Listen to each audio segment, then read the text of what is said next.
টাকা চাই না, আমরা দেশ চাই, আমরা শান্তি চাই। আর যতদিন হয়রানি করবে আমরা কোনো ছাত্র পরীক্ষা দিব না। ছেলে নটরডেম কলেজে পড়ে, আমার ছেলে পরীক্ষা হলে বসবে না। আপনি জাতির সামনে ক্ষমা চাবেন, আপনি ক্ষমা চান। তার সংগ্রাম দালালি না, রাজপথ আপোষ না, সংগ্রাম। আমি ছাত্র সমাজের পাশে এসে দাঁড়িয়েছি তোমাদেরকে উৎসাহ দেওয়ার জন্য, তোমাদের মনোবলকে দৃঢ় করার জন্য, তোমাদেরকে গুন্ডা বাহিনী, পুলিশ, হানাদার বাহিনীর গুলির সামনে ঢাল হয়ে দাঁড়ানোর জন্য আমরা আজকে তোমাদের মুখ দিয়ে, তোমাদের পক্ষ থেকে সরকারকে জানাচ্ছি, আজকের মধ্যে যদি 9 দফা দাবি মেনে না নেন তাহলে আপনার পদপথ ছেড়ে দেন, আপনার পদত্যাগ আমরা দাবি করছি। আপনি নির্লজ্জের মতো গণতন্ত্রকে হত্যা করে, ভোটের অধিকারকে ক্ষুণ্ণ করে, রাতের অন্ধকারে ভোট কারচুপি করে ক্ষমতায় বেশি বসে আছেন। আপনার এই লজ্জিত মুখ, আপনার এই নির্লজ্জ মুখ আমরা দেখতে চাই না। আপনি আমাদের ৯৮% জনগণকে রাজাকার আখ্যা দিয়েছেন। আপনি জাতির সামনে ক্ষমা চাবেন, আপনি ক্ষমা চান। সন্তানের সাথে যারা পরীক্ষা দিচ্ছে তাদের যেভাবে গ্রেফতার করা হচ্ছে এবং তারা বলতেছে যে আমরা ছাত্রদের কোনো হয়রানি করতেছি না, কিন্তু তাদেরকেই ধরা হয়েছে। তারা কি পরীক্ষা দেওয়ার মতো সুযোগ আছে? নাই। তারা আমরা পরীক্ষা দিব না, আমাদের ছেলেদের পরীক্ষা দিতে দিব না।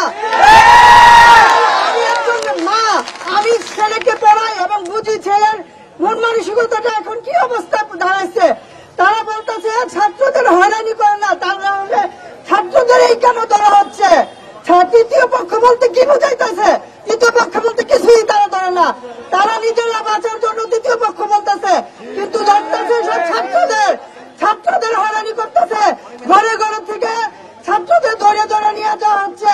আমরা চাই মা হিসাবে, সন্তান হিসাবে আমাদের সন্তানরা যাতে নিরাপত্তা থাকতে পারে, সন্তানরা যাতে পরীক্ষা ভালোভাবে দিতে পারে, তাদের মন মানসিকতা যাতে ভালো থাকে।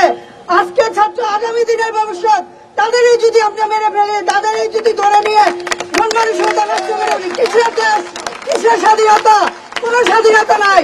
আমি চাই শেখ হাসিনা নির্বাক যাক এবং সন্তানটা ভালোভাবে বাঁচুক, তারা তাদের মন মানসিকতা নিয়ে দেশে মাথা উঁচু করে দাঁড়াতে পারুক। ছাত্রদেরকে হয়রানি করা হয় না, আমার ছাত্রদের টাকা দিয়ে মিছিলে আনা হয়। কোন ছাত্র টাকা দিয়ে মিছিলে আসে না, তাদের নিজভাবে আসে, তাদের মানবাধিকার অধিকারে আসে এবং তারা তাদের অধিকারের থেকে তারা আসে, টাকার বিনিময়ে আসে না। আমরা টাকা চাই না, আমরা দেশ চাই, আমরা শান্তি চাই এবং ছাত্ররা সেটাই চায়। ছাত্ররা যদি আগামী দিনে ভবিষ্যৎ না হয়, দেশ কিভাবে চলবে?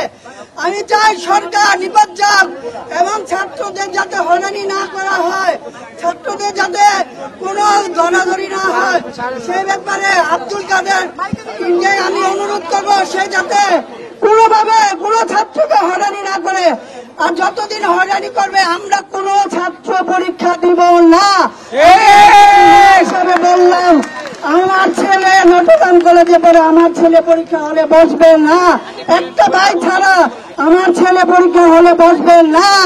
আমরা পরীক্ষা দিব না। পরীক্ষার দিকে আমাদের দেশ বড়, আমার দেশ যদি না টিকে তাহলে আমি পরীক্ষা দিয়ে কি করবো? পরীক্ষা দেব, পরীক্ষা আমি বর্জন করতে চাই। হবে আমরা পরীক্ষা হলে আমাদের সন্তানদেরকে বসাবো না।